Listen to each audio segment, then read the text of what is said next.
What's up, Motocross Action? I'm Josh Mosiman. We're here in Union, South Carolina with Yamaha, checking out their all-new 2020 YZ125X.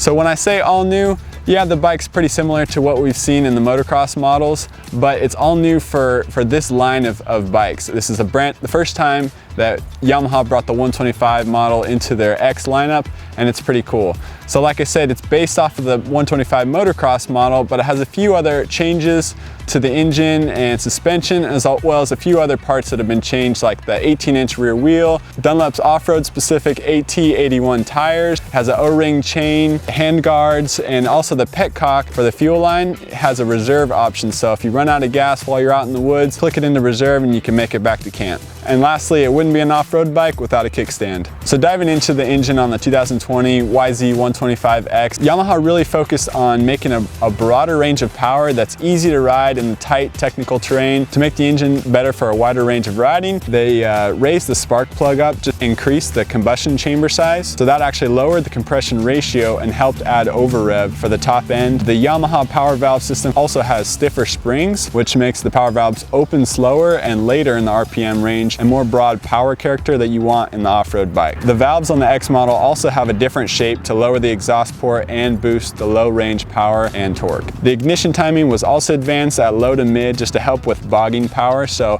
when Yamaha was talking to us about this change, they were almost kind of saying that it was like a four-stroke where it has more power when you're lugging it. It's not like the normal YZ motocross model that's really just wah and really hits really hard. This also makes it just more rideable for slower riders and much broader for the X model. The ignition timing is also slightly delayed at higher RPMs just to help it rev out further for long straightaways. So the transmission on the YZ125 is the same as the motocross model. They didn't change it like they did on some of their four-stroke X models. They did up the rear sprocket from a 48 up to a 50. The spring rates are the same on the YZ125X as they are on the motocross model, but they do have completely different valving in the shim stacks. So Yamaha went with a much softer valving. This helps it go over rocks and roots much easier. And other items to note is that the fuel tank is the same size as the regular YZ125 model. The YZ125X runs for $6,699. So this is only a $100 upgrade from the regular 2020 YZ125. And you might be wondering, why is Motocross Action all the way in South Carolina testing an off-road bike? Well, we really like to come to these events and test out these new bikes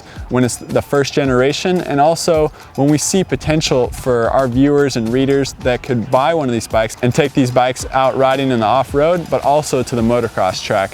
And when talking to the Yamaha guys and Jason Rains from the Yamaha demo days, they really explained that the YZ125X can make a great bike for an amateur moving up from an 85 to a big bike, and also for girlfriends, wives, moms, and anybody who's getting into motocross. This bike would be a lot easier of a transition. So I'm gonna go gear up and swing a leg over this YZ125X. I'm super excited. We're here in Union, South Carolina at Randy Hawkins' facility. He's got a bunch of cool off-road loops, and Randy Hawkins knows a thing or two about off-road riding. He's a 7-time National Enduro champion and 13-time ISDE gold medalist, and he's got some really cool loops. We heard there's pro level loops, beginner loops, and I even heard that there was a river jump, and I'm pretty excited about that. So stay tuned to the end of this video to hear our first impressions on the YZ125X.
Alright guys, just got done riding the 2020 Yamaha YZ125X and man, it was an awesome day. I really wish I was still out there riding, and they had to peel me off this bike to get me to stop and come talk for this video because it was so much fun. Overall, coming into the day, I expected I would have to ride the YZ125 like I do on the motocross track, where you really ring it out, you're hard on the clutch, and you're really pushing to make the most of it. But the changes that Yamaha made to this bike were awesome. It had a lot more low-end power, and it was easy to ride up the steep hills or to kind of go pop over logs and stuff like that. It was smooth, and it was just that extra power and torque on the low end made it so much easier to ride. So I really liked it. It definitely blew me away. Also just the light and nimble factor that we love and enjoy on the motocross track also translated into off-road riding, so that was awesome as well.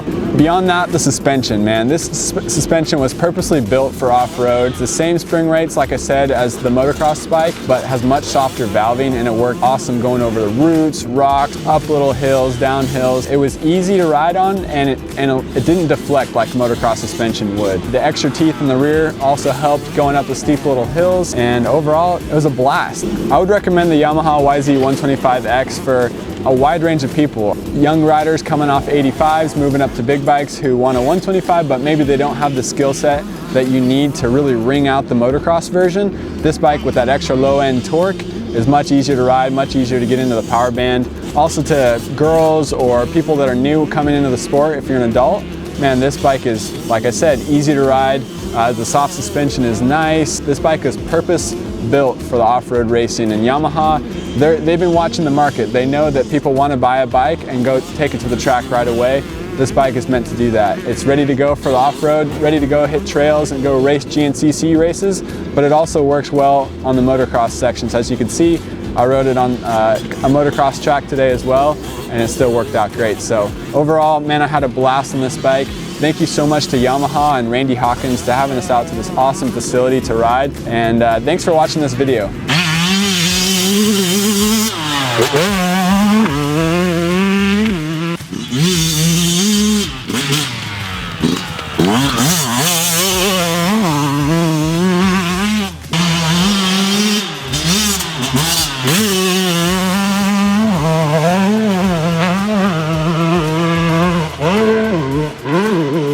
To learn more about the 2020 Yamaha YZ125X, check out motocrossactionmag.com. Also click subscribe on our YouTube channel just to stay up to date with the latest videos from Motocross Action. And also check out our magazine, subscribe to that as well, or pick it up on your newsstand at your local grocery store to go in depth with all of our bike tests.